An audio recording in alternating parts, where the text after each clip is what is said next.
Madame, Monsieur, bonjour et bienvenue aux 12 heures de ce 23 août à la une de l'actualité. La famine déclarée officiellement à Gaza par l'ONU. La situation dramatique dans l'enclave est le résultat de l'escalade des agressions sionistes contre les Gazaouis ces derniers mois et le blocus exercé par l'occupant israélien. Nous ferons le point depuis Gaza où des centaines de milliers de déplacés tentent de survivre. Nous parlerons télécommunications ce matin, une mise à niveau du secteur opéré à Oran pour de meilleurs services. La numérisation également de la bibliothèque principale de Tiaret qui facilite grandement la vie à ses 17 000 adhérents. Agriculture avec la production de raisins de table à Tipaza, le muscat, le dattier, le Victoria ou le Red Globe. De multiples variétés sont proposées dans cette région connue pour ses belles grappes. Reportage dans ce journal.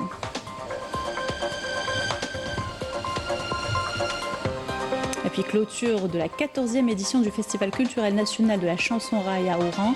Le théâtre de plein air Hasni Chkroun a vibré aux titres les plus connus des stars du raï avec des apparitions de grands noms qui ont marqué la chanson raï il y a plus de 20 ans en arrière. Compte rendu dans cette édition. Bienvenue à tous, heureuse de vous retrouver. L'ONU déclare officiellement la famine à Gaza. Selon ses experts, plus d'1 demi-million de personnes dans l'enclave affrontent des conditions catastrophiques. Le niveau de détresse alimentaire le plus élevé, caractérisé par la famine et la mort, selon le cadre intégré de classification de la sécurité alimentaire. Il s'agit d'un organisme de l'ONU basé à Rome. Et ce chiffre devrait monter à plus de 640 000 personnes d'ici fin septembre. Badia mardi. Pour la première fois au Moyen-Orient, une famine a été officiellement déclarée à Gaza selon les Nations Unies. Plus de 640 000 personnes seront plongées dans la famine d'ici la fin septembre. Déjà aujourd'hui, 1 demi-million de Palestiniens vivent dans des conditions assimilées à la faim catastrophique. It is a famine. The Gaza famine.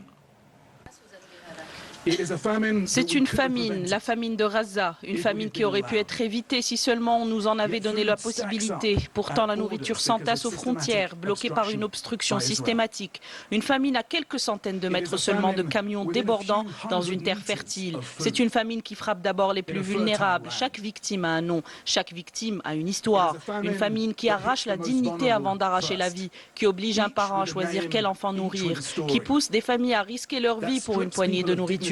C'est une famine que nous avons annoncée encore et encore, une famine cachée aux yeux du monde parce que les médias internationaux ont été empêchés d'en témoigner. Ce n'est pas du passé, c'est une famine en 2025, la famine de notre siècle, surveillée par des drones, sous l'ombre de la technologie militaire la plus avancée de l'histoire. Une famine qui n'est pas accidentelle mais intentionnelle, une famine invoquée ouvertement par des dirigeants israéliens qui en font une arme. C'est une famine sous nos yeux à tous, une famine qui concerne le monde entier.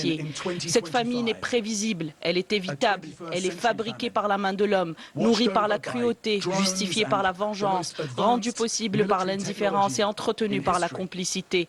La famine de Gaza n'est pas seulement la leur, elle est la nôtre, elle nous entre à tous. Il est déjà trop tard pour beaucoup trop de vies, mais pas pour tout le monde à Gaza. Ça suffit. Au nom de l'humanité, laissez-nous entrer. It is too late for far too many, but not for everyone in Gaza. Enough. For humanity's sake, let us in. Chez les enfants de moins de 5 ans, la malnutrition aiguë a quadruplé en quelques mois pour atteindre 16,5%. Ils sont 320 000 à être directement menacés. 55 000 femmes enceintes ou allaitantes sont elles aussi en danger vital. Les conséquences se comptent déjà en vie humaine. Au moins 147 personnes, dont 88 enfants, sont mortes de faim. Et depuis mai, plus de 1000 Palestiniens ont été tués en tentant simplement d'accéder à de la nourriture. L'agriculture est à l'arrêt. 98,5% des terres cultivables de Gaza sont désormais détruites ou inaccessibles. Nous nous mobilisons contre la famine que nous subissons. Tous les jours, nos enfants courent après les aides humanitaires et ils reviennent épuisés ou morts. La situation humanitaire dans la bande de Gaza est extrêmement grave. Des milliers de personnes sont mortes de faim. Des enfants, des personnes âgées, des femmes, personne n'est épargné. Nous souffrons du manque d'eau. de nourriture et de tous les produits de base. J'ai 70 ans et je fais la queue tous les jours pour un peu d'eau pour les enfants. Je risque ma vie pour un bout de pain. Je n'ai rien mangé depuis hier. Je n'ai ni farine, ni lentilles, ni riz. Les secouristes ont faim, les journalistes aussi. Tout le monde a faim. Si on décide d'aller chercher quelque chose à manger, on en paye le prix de nos vies. Mon cousin a tenté sa chance, il a été tué aussi. Une population entière se bat pour survivre. À Raza, le mot famine n'est plus une menace, mais une réalité. Le temps presse avant que les chiffres d'aujourd'hui ne deviennent les tragédies de demain. Et cette situation est le résultat de l'escalade des agressions sionistes contre les Razaouis. Ces derniers mois, les forces d'occupation tentent de prendre le contrôle total de l'enclave en poussant la population à des déplacements massifs. Plus de 790 000 Palestiniens ont été forcés à quitter leur quartier depuis mars dernier et essaient de survivre dans des conditions inhumaines. Le point depuis Raza avec notre correspondant Wissam Abou Zaïd. Commentaire de Maïsal Boual. Plus de 200 familles palestiniennes déplacées vivent dans ce camp de la ville de Deir el-Balah, au centre de la bande de Raza. Aujourd'hui, il n'est plus qu'un simple amas de ruines et tout ce que les déplacés avaient pu sauver de leur maison détruite a été réduit en cendres après un raid aérien mené par l'aviation sioniste. Des familles entières se retrouvent sans abri dans une scène qui illustre la double tragédie du déplacement forcé et de la mort. Voyez dans quelle situation nous nous trouvons. Aucune place convenable pour nous, rien de correct. Voilà notre réalité. Nous sommes contraints de rester dans la rue ou sous une tente, si toutefois nous arrivons à en trouver une. Je vais ramasser le peu d'affaires qu'il me reste et partir. Je ne sais même pas où aller. Aucun endroit n'est sûr désormais. L'armée sioniste avait désigné la zone où se sont réfugiés les déplacés comme une zone sûre. Un mensonge qui révèle le sort incertain de plus d'1 million de Palestiniens à Raza, assiégés de toutes parts et qui se préparent aujourd'hui à faire face à une nouvelle invasion. Sauvez ce qu'il reste de la bande de Raza, arrêtez ce génocide et cette famine que nous subissons quotidiennement. Chaque jour, nous subissons l'horreur de l'extermination. Hier, c'était le quartier de Jabalia, avant-hier, celui de Sabra, et aujourd'hui, c'est l'exode forcé vers l'ouest de Raza. Chaque jour, la souffrance s'amplifie. Des foules entières venues du centre de l'enclave et de la ville de Raza se rassemblent pour crier d'une seule voix « Arrêtez la guerre, arrêtez le massacre, arrêtez le génocide contre notre peuple ». Plus de 60 000 citoyens ont été tués à Raza, des centaines de milliers d'autres blessés, tandis que des dizaines d'hôpitaux sont hors service et que la majorité des écoles ont été détruites. Monsieur, mise à niveau. Et retour dans le pays pour parler télécommunications à Oran précisément. Raccordement en fibre optique dépassant les 85%, modernisation des bureaux de poste et amélioration de l'accueil. Le secteur subit une mise à niveau grâce à une batterie de mesures appliquées dans la wilaya. Il s'agit de proposer des services de qualité et soutenir également les jeunes étudiants et talents à travers des espaces de coworking entièrement équipés. Reportage de Yasmine Marmi.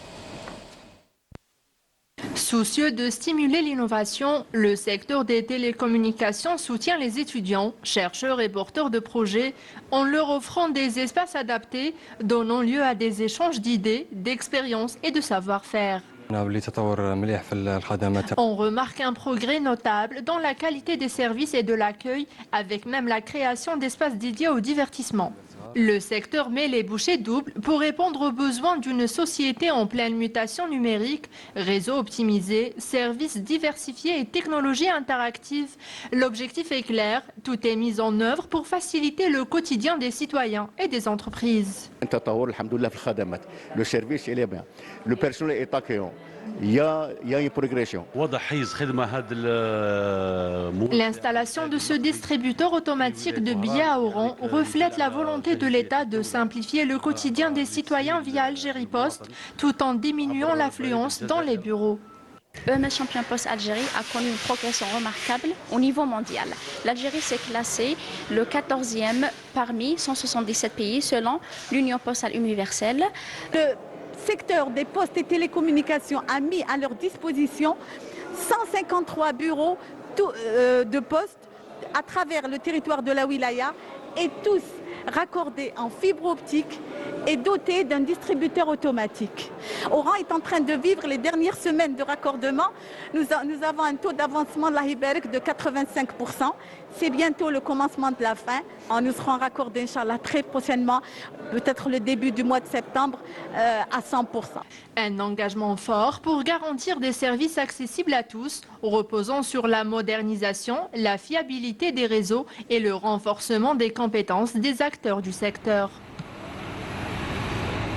La numérisation touche tous les domaines, y compris ceux où le papier est roi. La bibliothèque principale de Tialet s'est dotée d'un nouveau système de classification et de recherche qui facilite grandement la vie aux usagers. Et ils sont au moins 17 000 adhérents, principalement des étudiants et amoureux des livres, qui se disent totalement satisfaits de ce dispositif moderne. Mourad Abrous et Amira Sefta.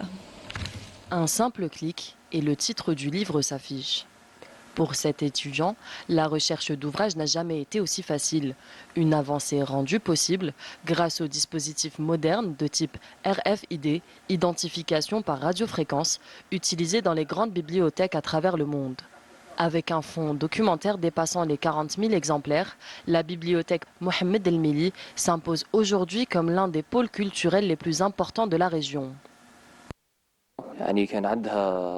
Nous vivons à présent à l'ère du numérique. Ce nouveau système nous a vraiment simplifié la vie. Autrefois, je passais beaucoup de temps à chercher un ouvrage, alors qu'aujourd'hui, il suffit de quelques clics. Cela nous facilite grandement nos recherches et nos exposés. Il suffit simplement de saisir le titre ou le nom de l'auteur dans la barre de recherche et le résultat apparaît aussitôt. On peut même emprunter des livres à distance. En plus du système RFID, la bibliothèque a récemment renforcé ses équipements en développant un site électronique permettant la recherche et l'emprunt des ouvrages à distance. Avec près de 17 000 adhérents, ce lieu du savoir s'impose comme un espace privilégié pour promouvoir la lecture, accompagner chercheurs et étudiants et encourager le public à renouer avec le livre. En intégrant les services numériques et les nouvelles technologies, la bibliothèque Mohamed El Mili ouvre ainsi une nouvelle page où tradition du livre et modernité numérique s'écrivent ensemble. Agriculture ce matin avec la production de raisins de table à Tipaza, le muscat, le dattier, le victoria ou encore le red globe. De multiples variétés sont proposées dans cette région connue pour ses belles grappes. Reportage de Siham Kennouch. La culture du raisin est un savoir-faire millénaire à Tipaza. L'air marin et la lumière des lieux nous offrent chaque année un défilé de grappes aux couleurs éclatantes. On a une superficie de 2566 hectares, dont 2450 en rapport, c'est-à-dire en production. Le bilan de 2024, c'est plus de 450 000 quintaux, une moyenne de 200 quintaux à l'hectare. C'est le dattier en premier en matière de superficie, mais en matière de production, c'est le red globe et la muscat. Les agriculteurs déploient tous leurs efforts pour avoir une bonne récolte. Et ils font face à quelques soucis.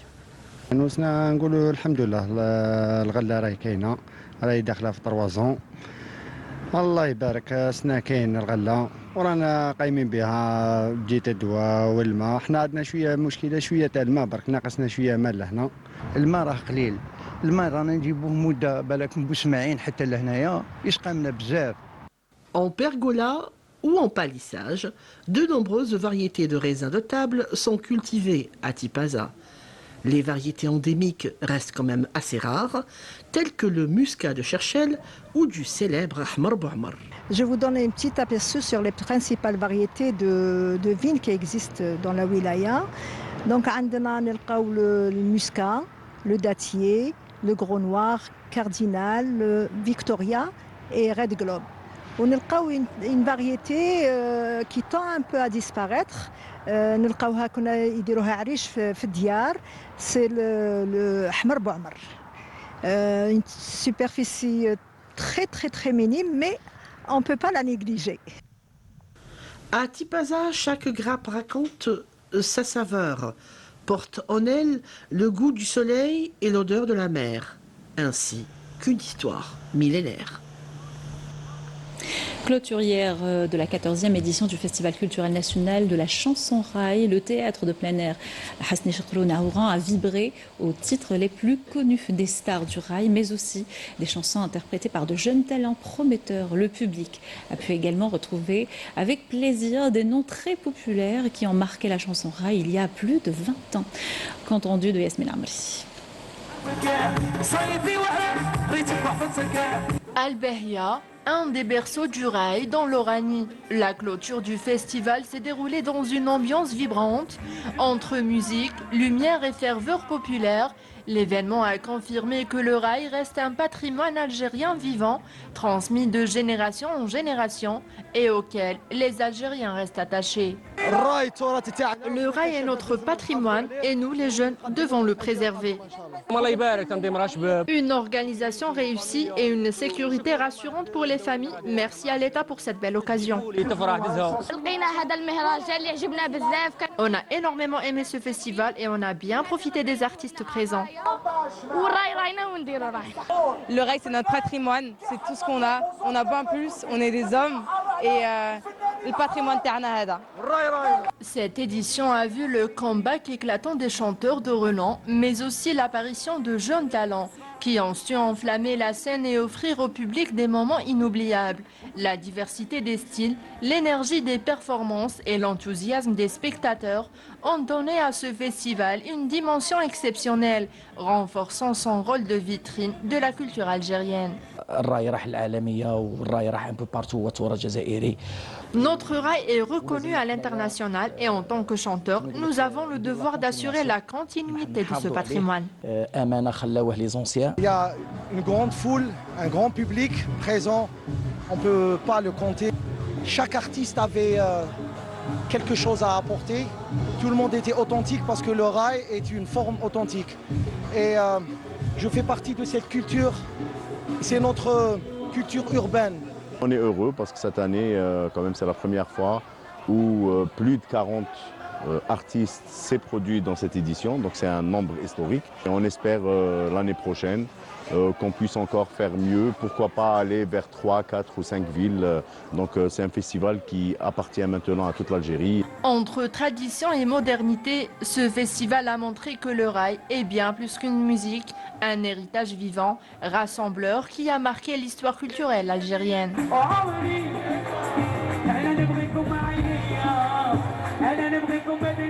Voilà qui termine ce journal. Merci de l'avoir suivi et excellente journée sur Canal Algérie.